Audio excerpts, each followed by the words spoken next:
Tuluyan ng iniwan ng 189 na kasapi ng New People's Army ang armadong pakikibaka at sumuko sa gobyerno sa isinagawang mass surrender activity ng 89th Infantry Makatao Battalion sa ilalim ng 103rd Infantry Pag-asa Brigade Philippine Army sa Barangay Butong, Quezon, Bukidnon. Sa pangunguna ni Major General Alan Hambala, Commander ng 10th Infantry Aguila Division at Senator Migs Subiri kasama ang lokal na pamahalaan at mga kinatawan ng law enforcement sector. Tinanggap ang mga nagbalik loob na rebelde na nagsuko rin ng 72 iba't ibang uri ng baril, pampasabog at kagamitang pandigma. Itinuturing ito bilang malaking dagok sa operasyon ng North Central Mindanao Regional Command.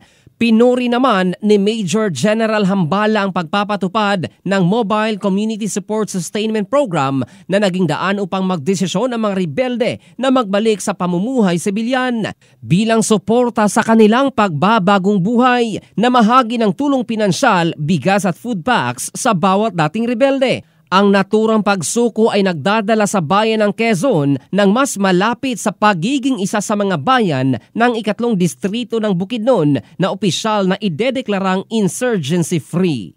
In the heart of changing lives, ito si Jofel Candado ng Brigada News Philippines, the Music and News Authority.